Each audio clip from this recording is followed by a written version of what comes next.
நம்ம நாடு பட்னியில இன்னைக்கு இந்தியா வந்து 110வது இடத்துல இருக்குங்க ஐயா. எங்க இந்தியா பட்னியில 110வது இடத்துல இருக்கு இந்தியா இன்னைக்கு. நீங்க பட்னியை என்ன ஒழிச்சிருக்கீங்க? ஏங்க ரேஷன்ல இருந்து அரிசியில இருந்து எல்லாமே வந்து பாத்தீங்கன்னா எல்லாம் கொடுத்து மத்திய அரசாங்கம் கொடுக்குது, தமிழ்நாடு அரசும் கொடுக்குது, அந்தந்த கவர்மெண்ட் கொடுக்குது. எந்த மக்கள் எந்த நாடுகள் பாகிஸ்தான் வந்து இன்னைக்கு தீவிரவாதத்தை கட்டவிழ்த்து விட்டு நம்மளுடைய மகளிருடைய வீட்டுக்காரர்களுடைய அந்த பொட்டு அழிச்சதுனால வந்து அந்த சிந்தூர்ன்றதை வந்து போட்டு நம்ம வந்து இன்னைக்கு வந்து அவங்களை வந்து பழி வாங்கியிருக்கோம் நம்ம. அதனால வந்து பாத்தீங்கன்னா பூராத்தையும் அழிச்சிருக்கீங்க, பயந்து போயிருக்காங்க பூரா வந்து.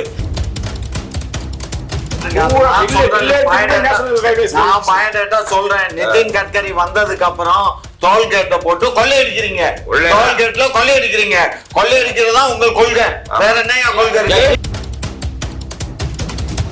நம்பிக்கை தான் வாழ்க்கை. எங்க 2 கோடி பேருக்கு வேலை தரேன், 2 கோடி பேருக்கு வேலை தரேன், நீங்க 40% அடிச்சிருக்கீங்க. ஆமா, 40% கமிஷன் அடிச்சு எல்லாத்துக்கும் ஊழலுங்க. ஆமா, இதுல கூட தான் ஊழல் வரப்பு மாட்ட போகுது. அடுத்த ஆட்சி வந்தோம்னா கண்டிப்பா இந்த இதுல ஊழல மாட்டுவீங்க. போட்டா சூட் எடுத்து அங்க போய் உட்கார்ந்துக்கிட்டு போட்டா சூட் இங்க இருந்தா உங்களை போட்டா கலர் ட்ரெஸ் பூரா கட்ட சட்டை, அந்த சட்டை இந்த சட்டை எங்கிட்ட உட்கார வச்சுக்கிறது, மருமகளை வர கூட்டிட்டு போறது, அங்க உட்கார வச்சுக்கிறது. டிவில பாருங்க, அசிங்கமா இருக்கு.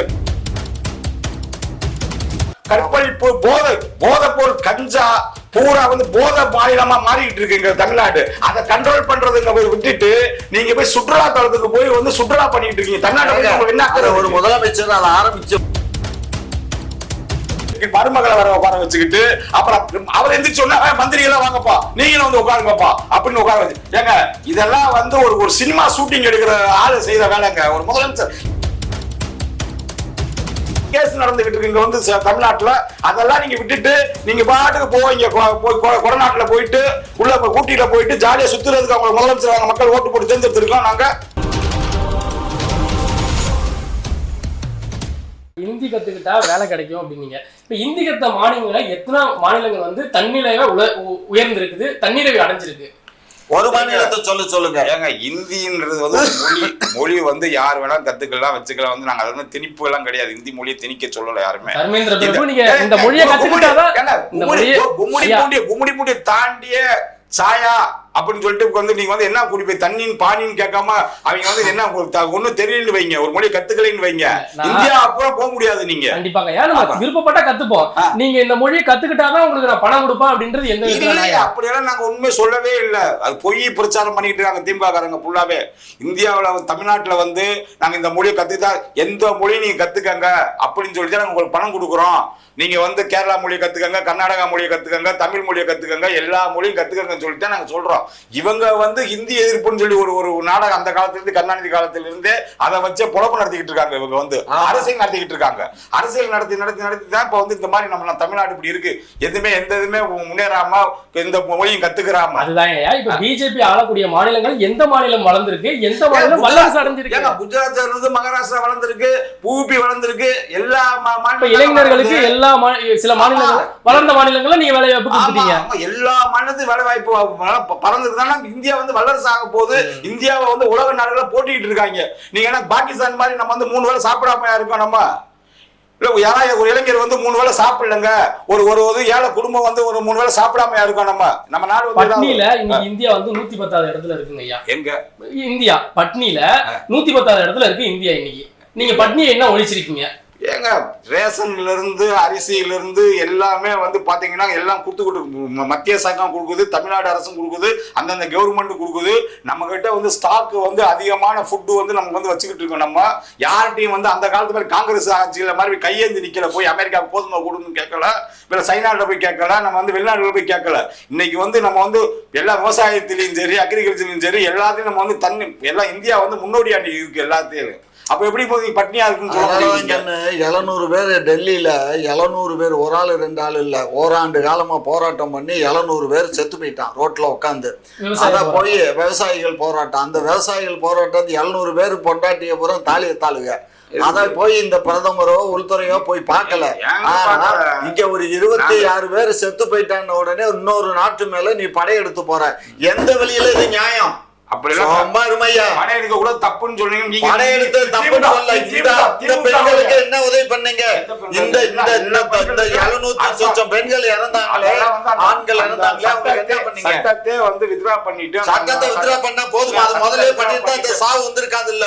எப்படிங்க பண்ண முடியும்? எப்படி பண்ண முடியும்? அப்புறம் எப்படி பண்ணீங்க? 26 பேர் வந்து இந்தியாக்குள்ள வந்து பாகிஸ்தான் தீவிரவாதி வந்து சுட்டு கொண்டாங்கன்னு சொல்றீங்க. ஆமா. அது வரைக்கும் உளவுத்துறை என்ன பண்ணிட்டு இருந்தது, காவல்துறை என்ன பண்ணிட்டு இருந்தது, ராணுவம் என்ன பண்ணிட்டு இருந்தது? எதுல 26 பேரை சுட்டுக் கொள்ற வரைக்கும் இவரேன் சொல்றாருல்ல, உள்ளுக்குள்ள குழி தோண்டி உள்ளுக்குள்ள வர்றாங்க. உள்ளுக்குள்ள புல்லா வந்து அங்க புல்லா எல்லா கட்டுப்பாட்டிலும் வைக்க முடியுமா? நம்ம வந்து ராணுவத்தை எல்லா கட்டுப்பாட்டிலும் வைக்க முடியுமா? நீங்க தான் சொல்லிருக்கீங்க காஷ்மீர் வந்து பாதுகாப்பான மாநிலமா மாறிடுச்சு அப்படின்னு நீங்க தான் சொன்னீங்க. ஆமாங்க, 1-2 கண்டிப்பா. என்னதான் காஷ்மீரை பாதுகாப்பாங்க இந்தியாவில் எங்க போனாலும் இப்ப நம்ம தமிழ்நாட்டுக்குள்ள வந்து யாராவது தீவிரவாதி இருக்கான்னு சொல்லி எல்லாம் உளவுத்துறை வந்து திமுக உளவுத்துறை கண்டுபிடிச்சிருமா? இங்க இருந்து நம்ம உளவாளியை வந்து இங்க இருந்து உளவாளியை பாகிஸ்தான் அனுப்பி அங்க உள்ள உளவாளியை கண்டுபிடிக்க நம்ம தெரிஞ்சு நமக்கு இந்தியாவுக்குள்ள இருக்கிறவங்கள கண்டுபிடிக்க முடியலையா? எங்க இங்க இருந்து நம்ம மோடி அவர்கள் வந்து ஒரு அமைச்சு உளவாளியா போய் பாகிஸ்தான்ல கண்டுபிடிச்சிட்டு வா அப்படின்னு சொல்லி அந்த நாட்டோட கண்டுபிடிக்கிறது நம்ம இந்தியாவுக்குள்ள இருக்கிறவங்க கண்டிப்பா கண்டுபிடிப்பாங்க. இது வந்து அங்க ஒண்ணு இங்க ஒண்ணு ஏதாவது நடக்கிறது ஒண்ணுதான் வந்து பாத்தீங்கன்னா எல்லாம் 140 கோடி மக்கள் தொகை நம்ம நாடு, இந்தியா நாடு வந்து 140 மக்கள் கூட இருக்கு. அத்தனை மக்களுக்கு வந்து உளவுத்துறை ஒவ்வொரு வீடா போய் கண்டுபிடிச்சிட்டு இருக்க மாட்டாங்க. ஃபுல்லா கண்டுபிடிச்சுட்டு தான் இருக்காங்க. நீங்க போய் சுட்டுக்கிட்டு தான் இருக்காங்க. நீங்க நேத்து கூட ஆமா எத்தனை பேர் தீவிரவாதிகள உட்பட்டு இருக்காங்க, எத்தனை பேர் எந்த நாட்டுல நீங்க சாட்சியா பாகிஸ்தான் சொல்றாங்க. நேத்து கூட வந்து ஒரு சுட்டு தீவிரவாதி சொல்றாரு, நாங்க தான் இது செஞ்சோம், நீங்க ப்ரூஃப் இருந்தா உலகத்துக்கு காட்டுங்க, நீங்க காட்டுனீங்கன்னா நாங்க ஒத்துக்குறோம் அப்படின்னு சொல்றாருல. அவங்க தீவிரவாதியை கூட போட்டோ எடுத்து வச்சிருக்காங்க. பூரா நிக்கிறாங்க, பூரா எல்லாம் உலகமே பாக்குது, இப்போ இந்தியா பாக்குது. தீவிரவாதியோட வந்து போட்டோ எடுத்து நம்ம கொண்ட தீவிரவாதோட அந்த ஈமச்சடங்குல வந்து எல்லாமே அந்த இந்திய பாகிஸ்தான் ராணுவம் நிக்கிறாங்க. அதோட உங்களுக்கு பொறுப்பு என்ன வேணும்? அவங்க தான் தூண்டி விட்டான்றதுக்காண்டி என்ன பொறுப்பு வேணும்னு கேக்குறீங்க நீங்க? பாகிஸ்தான் தான் இத சொல்லி செய்ய வச்சது. ஆமாங்க, அதுக்கான ப்ரூஃப் கொடுங்க பிரதமர் சொல்றாருல, பாகிஸ்தானோட பிரதமர் சொல்றாரு. பாகிஸ்தான் தான் என்ன ஏங்க பூரா சுட்டு வந்து இங்க கொன்னுட்டு தீவிரவாதியை தூண்டி விட்டுட்டு தீவிரவாதி வந்து செத்தவங்க பணத்துக்கு வந்து மிலிட்டரி சொல்லிட்டு அடிச்சு மிலிட்டரி வந்து அவங்க வந்து பாதுகாப்பா வந்து இன்னைக்கு சுத்தி நிக்கிற படம்லாம் நீங்க பாக்கலையா? நீங்க வந்து எல்லா டிவிலையும் பாக்கலையா? நீங்க எல்லாம் நிக்கிறாங்க இல்ல? அதை விட வந்து உலக நாடுகள் என்ன பொறுப்பு வேணும்? பாகிஸ்தான் வந்து தீவிரவாதத்துக்கு ஆதரவு இல்லைன்னு சொல்றீங்களா நீங்க? 4 மாதங்களுக்கு முன்பு பாகிஸ்தானோட பிரதமர் என்ன சொல்றாரு அப்படின்னா, இந்தியாவுக்குள்ள இருக்கிற அனைத்து பிரச்சனையும் நாங்க பேசி தீர்த்துக்கிறோம் அப்படின்னு சொல்லி பிரதமர் சொல்றாரு. ஏன் மோடி அவர்கள் போகல? எதுக்குல தீக்கணும்?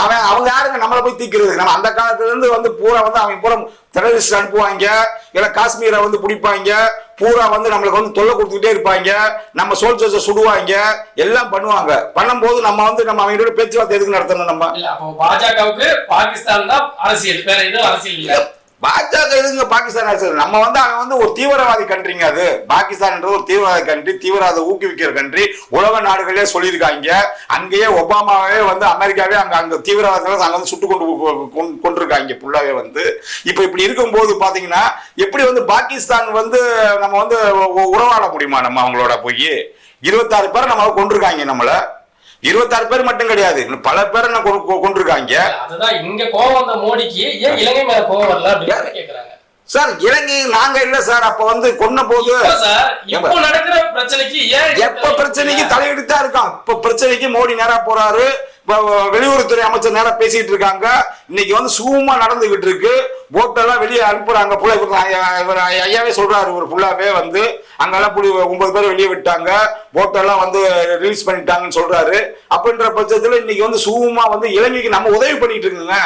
இலங்கைக்கு வந்து நம்மள விட்டா கதி கிடையாது, வேற எந்த நாடும் உதவி பண்ணல. பிரதமர் அவர்கள் வந்து வீரத்தை வந்து பாகிஸ்தான் மேல தான் காட்டுவாரு, மற்ற நாடுகள் மேல காட்ட மாட்டாரு. ஏன் காட்டக்கூடாது? அந்த 56 வந்து பாகிஸ்தான் மேல மற்ற எந்த நாடுக்கு நம்ம பயந்தவங்க கிடையாது. நம்ம இந்தியா எந்த நாடுகளும் பயந்த. பாகிஸ்தான் வந்து இன்னைக்கு தீவிரவாதத்தை கட்டவிழ்த்து விட்டு நம்மளுடைய மகளிருடைய வீட்டுக்காரர்களுடைய அந்த பொட்டு அழிச்சதுனால வந்து அந்த சிந்தூர்ன்றத வந்து போட்டு நம்ம வந்து இன்னைக்கு வந்து அவங்க வந்து பழி வாங்கியிருக்கோம். நம்ம அதனால வந்து பாத்தீங்கன்னா கூடாரத்தை அழிச்சிருக்கீங்க, பயந்து போயிருக்காங்க பூரா வந்து.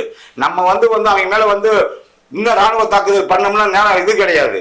பூரா அவங்க வந்து அவங்க என்ன செய்யறாங்க தெரியுமா? அவங்களுக்கு வந்து ஒண்ணுமே கிடையாது, எது வேணாலும் அவங்க செஞ்சுட்டு போயிடுவாங்க.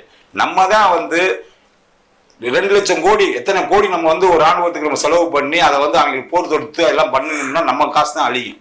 எதுக்கு நம்ம மூளை யூஸ் பண்ணணும்? கத்தியை தீட்டாத தம்பி புத்தியை தீட்ட சொல்லியிருக்காங்க. சரிங்க, அப்போ நம்ம இந்தியாவும் பாகிஸ்தானும் அடிச்சுக்கிறதுக்கு நடுவுல இருக்கு ஐநா சபைன்னு ஒண்ணு இருக்கு. ஏன் நமக்கு நீதிமன்றத்தை அணுகல இன்ன வரைக்கும்? சார் நாமே சார் அவங்க தான் பேச்சுவார்த்தை கேட்கவே மாட்டாங்க சார்.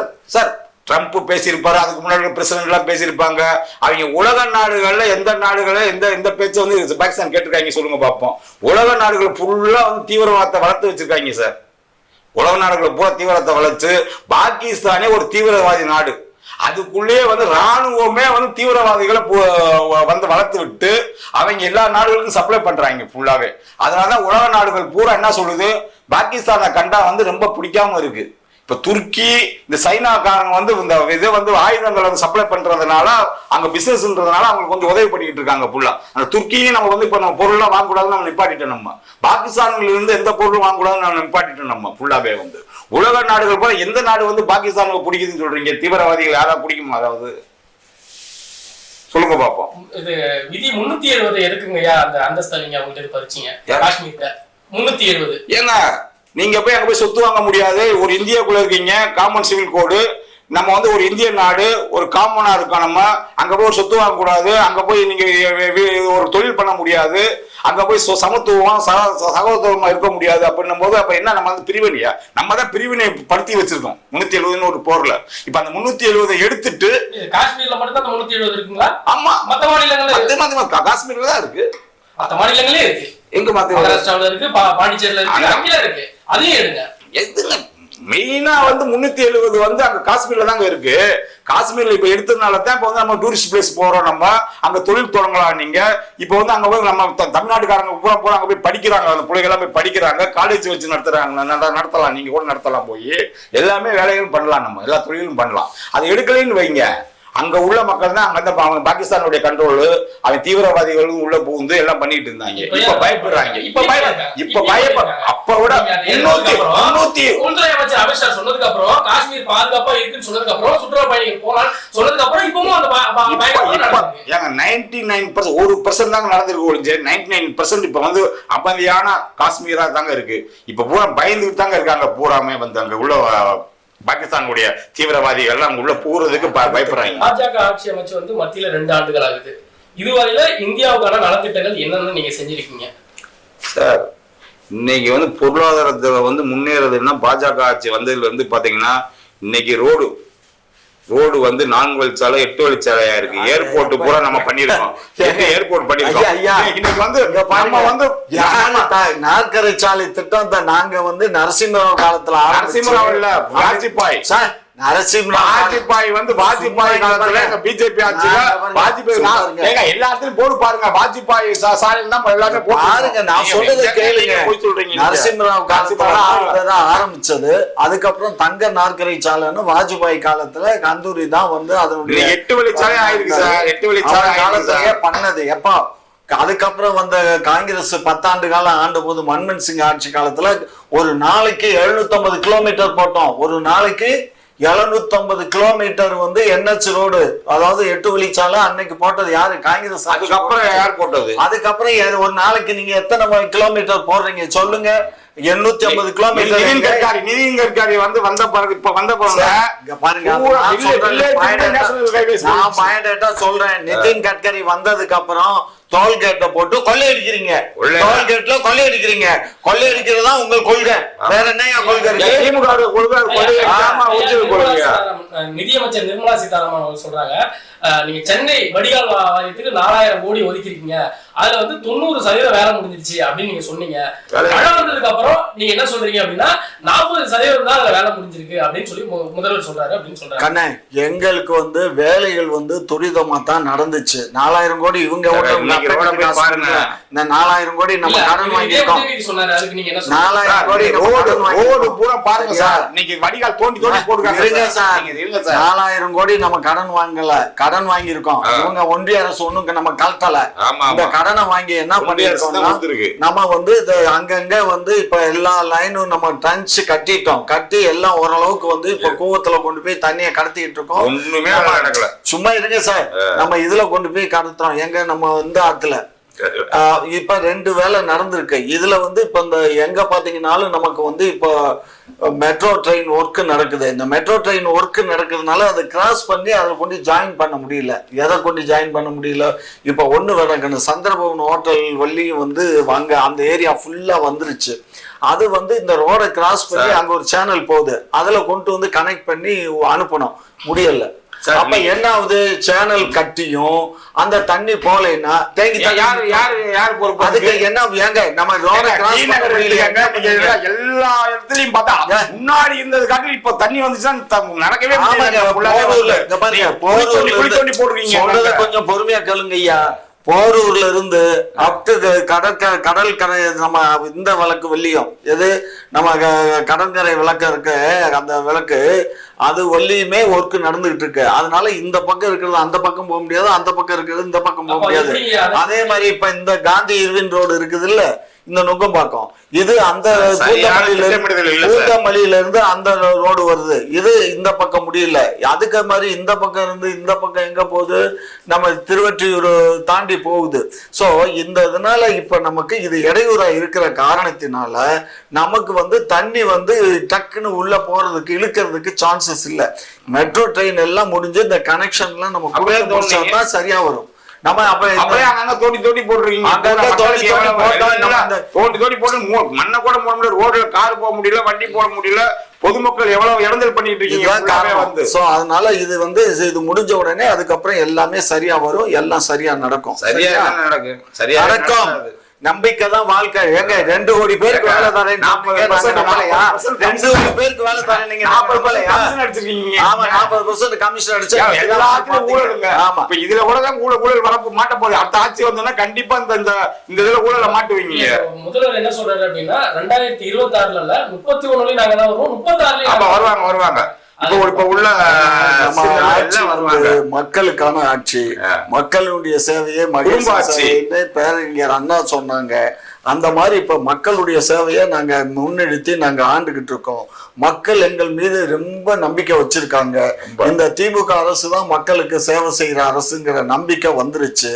ஆகையினால எல்லாம் கோடநாடு மாதிரியோ அல்லது தூத்துக்குடி மாதிரியோ எல்லாம் இங்க இல்ல. இன்னைக்கு பாருங்க, இன்னைக்கு ஊட்டியில பாருங்க, தும்பு எரியுது கொலை எரியுதுன்னு சொல்லிட்டு கருணாநிதி அந்த காலத்துல சொல்லுவாரு.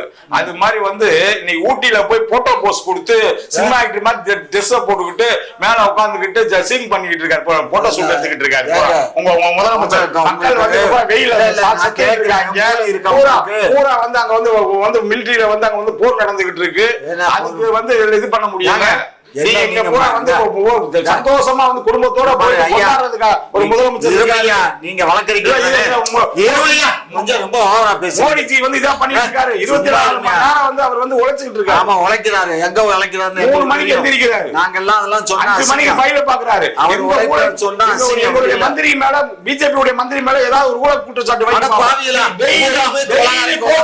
கோர்ட்ல வந்து எல்லா மந்திரி 15-20 மந்திரி வந்து ஊழல் குற்றச்சாட்டு கோர்ட்டே சொல்லி திருப்பி கேஸ் நடந்துகிட்டு இருக்கு. வந்து கோடநாடுல வந்து அரசாங்கமே நடத்திட்டு இருந்தது. இவங்களுக்கு அப்ப சொல்றதுக்கு அறிவு இல்ல, துப்பு இல்ல, தவறு இல்ல. கோடநாட்டுல தானே இங்க இருக்க அதிகாரி முதற்கொண்டு போயிட்டு வந்துகிட்டு இருந்தா சீஃப் செக்ரட்டரியில இருந்து. நீங்களும் செய்றீங்களா? நாங்க செய்யலைங்க. முதலமைச்சருக்கு வந்து ஒரு வாரம் ப்ரோக்ராம், 5 நாள் பொண்டாட்டி பிள்ளையோட போய் போட்டோ ஷூட் எடுத்து அங்க போய் உட்கார்ந்து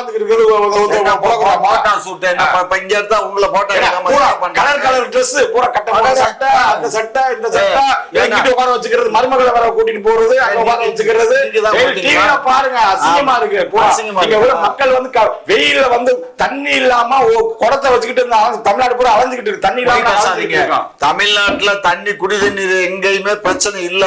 சும்மா இந்த மாதிரி எல்லாம் வாய் புளிச்சமா மாங்க தண்ணி பஞ்சம், வேலை வாய்ப்பு, கொள்ள, கற்பழிப்பு, போதை பொருள், கஞ்சா பூரா வந்து போதை மாநிலமா மாறிட்டு இருக்கு தமிழ்நாடு. அதை கண்ட்ரோல் பண்றதுங்க போய் விட்டுட்டு நீங்க போய் சுற்றுலா தலத்துக்கு போய் வந்து சுற்றுலா பண்ணிட்டு இருக்கீங்க. தமிழ்நாடு ஒரு முதலமைச்சர் அதை ஆரம்பிச்சு எங்க சுற்றுலா தலம்னா அது என்ன அந்நிய நாடா? தமிழ்நாட்டுக்குள்ளதான் நீங்க போயிட்டு போனா வாங்க, குடும்பத்தோட கூட்டிட்டு போயிட்டு எங்க வேலை இல்லையா? இங்க சீஃப் செக்ரட்டரியில உட்கார வரலாம். நீங்க வந்து டெய்லி ஒரு கொலை நடந்துகிட்டு இருக்கு, டெய்லி கொலை நடந்துகிட்டு இருக்கு, டெய்லி வந்து சட்ட ஒழுங்கை பாதுகாக்கணும், டெய்லி கஞ்சா கடத்திக்கிட்டு இருக்காங்க. எவ்வளவு கேஸ் நடந்து நடந்துகிட்டு இருக்கு இங்க வந்து தமிழ்நாட்டுல. அதெல்லாம் நீங்க விட்டுட்டு நீங்க பாட்டுக்கு போவீங்க, கொடநாட்டுல போயிட்டு உள்ள ஊட்டியில போயிட்டு ஜாலியா சுத்துறதுக்கு அவங்க முதலமைச்சர் மக்கள் ஓட்டு போட்டு தேர்ந்தெடுத்திருக்கோம் நாங்க. ஏங்க முதலமைச்சர் எங்க இருந்தாலும் அவருக்கு எங்க இருந்தாலும் போட்டுக்கிட்டு முடிய வச்சுக்கிட்டு எல்லாம் பண்ணிக்கிட்டு அவர் வந்து எங்க இருந்தாலும் வந்து ஒரு ஜாலியா சுத்திட்டு இருப்பாரு. ஓட்டு போட்ட மக்கள் எல்லாம் வந்து இருப்பாங்க. நீங்களே டிசைனா சட்டை போடுறீங்க, டிசைனா வாட்சி கட்டுறீங்க. ஒரு முதலமைச்சர் பல்வேறு தொழில் துறைகளை வச்சு நடத்துறாங்க. அவங்களுக்கு ஒரு நாளைக்கு சினிமா நடிக்க சொல்லுங்க, பயம் மாதிரி உதயநிதி மாதிரி அவரையும் சினிமால நடிச்சு டிசைனா சட்டை போட்டு தெரியும் முதலமைச்சர் சம்பாதிக்க. நான் முதலமைச்சரா இல்ல, நான் சட்டை போறேன்னா நான் வந்து மோடி போடுற சட்டையில இருந்து அவருக்கு ட்ரெஸ் மாத்தி விட்டு மேக்கப் பண்றவனுக்கு ஒரு நாளைக்கு வந்து 18 லட்சம் செலவாகுது. மோடிக்கு ட்ரெஸ் போடுறவனுக்கு இவருக்கு அவர் காசு, உங்க அரசாங்க காசு, அவருடைய சொந்த காசு, தனிப்பட்ட காசு. கூட எல்லாம் எத்தனை பேர் போறாங்க, அந்த வேலையெல்லாம் வச்சுக்காதீங்க. ஒரு பைசா கூட அரசு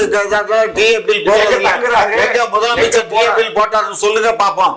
முதலமைச்சர் ஜியோ பில் போடல, பேசாதீங்க. டிவில பாருங்க சார், உள்ள ஊட்டியில வந்து அவருக்காண்டியே தனி எது மலர்களையே செஞ்சு அப்படியே இது வச்சு ராஜா மாதிரி உட்கார்ந்துக்கிட்டு அது பக்கத்துல அவங்க ஒய்ஃபு வேற உட்கார வச்சுக்கிட்டு மருமகளை வேற உட்கார வச்சுக்கிட்டு அப்புறம் அவர் எந்திரிச்சு சொன்னா மந்திரிகளா வாங்கப்பா நீங்களும் வந்து உட்காருங்கப்பா அப்படின்னு உட்கார வச்சு. ஏங்க இதெல்லாம் வந்து ஒரு சினிமா ஷூட்டிங் எடுக்கிற ஆளு செய்யற வேலைங்க. ஒரு முதலமைச்சர் இங்க காமராஜர் செஞ்சாராங்க, இது ஜெயலலிதா போய் செஞ்சுச்சாங்க, இது கருணாநிதி கூட சொல்லுங்க, கருணாநிதி கூட எனக்காக போய் செஞ்சாராங்க அந்த வேலையை. இது எடப்பாடி பழனிசாமி செஞ்சாங்க. இந்த முதலமைச்சர் வந்து பக்காவா வந்து புள்ள வந்து ஜாலியா என்ஜாய் பண்ணிட்டு இருக்காரு. வந்து மக்கள் பணத்தை கொள்ளையடிச்சு வச்சு பாருங்க, மக்கள் சொல்றது தவறு. மக்கள் பணம் டாஸ்மார்க்ல எத்தனை கோடி அடிச்சிருக்கீங்க? ஒவ்வொரு ஊழல் போன உங்க குக்குல தான் நான் வந்து சொன்னேன், எல்லா ஊழலையும் வெளியிட்டேன் நான் ஃபுல்லாவே. நீ கோர்ட்டே வெளியிட்டு இருக்கு. ரொம்ப இந்த ஆட்சி வந்து அவமானமா இருக்கு ரொம்ப பாக்குறதுக்கு. அந்த 2026 வரை நாங்க வந்துருவோம். சரி, இங்க அவமானமா இருக்குல்ல, தமிழ்நாட்டுல இருக்க போ, ஊபிக்கு போ, பீகாருக்கு போ, உட்கார்ந்து இருக்க நீங்க போங்க. அம்மா ஜெயலலிதா சொன்னாங்கல்ல, நீங்க எப்படி வந்தீங்க? அம்மா ஜெயலலிதா சொன்னாங்க, ட்ரெயின்ல இருந்து வரும்போது எப்படி வந்தீங்க நீங்க? ஒரு பீப்பியும் ஒரு கொட்டோ ஒரு மேலத்தோட தான் நீங்க அங்க இருந்து வந்தீங்க ட்ரெயின்ல. நீங்க உங்க சொத்தனுங்க, ஒரு மந்திரி சொத்தனுங்க. நீங்க உழைச்சு சம்பாதிச்சதா, இத நேரு உழைச்சு சம்பாதிச்சதா, இல்ல துரைமுருகன் உழைச்சு சம்பாதி, எத்தனை பேர் நீங்க உழைச்சு சம்பாதிச்சிருக்கீங்க சொல்லுங்க பாப்போம். இத வந்து எம்ஜிஆர் எங்கள் தங்க படம் நடிச்சு அம்மாவும் எம்ஜிஆர் ஜெயலலிதாவும் நடிச்சு வந்து உங்க வீட்டை வந்து காப்பாத்தி கொடுத்தாங்க.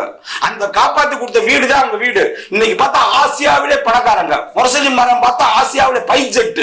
என்னன்னா பிசினஸ் இன்னைக்கு சினிமா துறையில எடுத்துக்கங்க அவங்கதான், இன்னைக்கு ரியல் எஸ்டேட் துறையில எடுத்துக்கங்க அவங்கதான். இன்னைக்கு என்னென்ன துறை இருக்கோ யாருமே ஒண்ணு காம்படிட்டிவ் உள்ள வராம மோனோபோலியா வந்து இன்னைக்கு செஞ்சு அந்த பணம் கூட எங்க நீங்க வந்து உழைச்சு கஷ்டப்பட்டு சம்பாதிச்ச பணமா? அது மக்களோட தொழில் பண்றோன்னு அது வந்து என்ன இல்ல வந்து மக்களுடைய பணம் பூரா இன்வெஸ்ட் பண்ணி மனுஷன். நீங்க என்ன நீங்க வர வர எதுக்கு இந்த அளவுக்கு பிஜேபிக்கு திமுக வந்து தீய சக்தி சார். அது வந்து என்னை பாருங்க, எம்ஜிஆரே வந்து சொல்லியிருக்காரு. அன்னைக்கே வந்து எம்ஜிஆர் வெளியே வந்தது உங்களுக்கு எதனால எம்ஜிஆர் வெளியே வந்தாரு? ஊழல் வந்து கணக்கு கேட்டு வெளியே வந்தாரு. அன்னைக்கே நீங்க கணக்கு கொள்ளையடிச்சீங்க எம்ஜிஆர் பொருளாதாரம் இருக்கும் போது. ஊழல் அன்னைக்கே ஊழல், எம்ஜிஆர் காலத்திலே ஊழல், அதுக்கப்புறம் ஊழல். ஊழல ஊற்றுக்கண் வந்து யாருன்னா கருணாநிதி, தீய சக்தினா கருணாநிதி. இது வந்து நான் சொல்லல, ஜெயலலிதா சொல்லியிருக்கு. உங்கள் சொத்து காமிங்க. நீங்க வந்து பிறந்தது வளர்ந்தது எந்த ஊரு? திருவாரூர், அங்க தஞ்சாவூர்ல இருந்து வந்தீங்க, ட்ரெயின் கள்ள ட்ரெயின் ஏறி வந்தீங்க. அன்னைக்கே வந்து டிடிஆர் புடிச்சு வச்சிருந்தாருன்னு வைங்க, டிடிஆர் புடிச்சு அன்னைக்கே வந்து எஃப்ஐஆர் போட்டிருந்தாருன்னா இன்னைக்கு வந்து தமிழ்நாட்டுக்கு வீடியோ காலம் பறிச்சிருக்கும். இது நான் சொல்லல, சிவாஜி கணேசன் சொன்னாரு.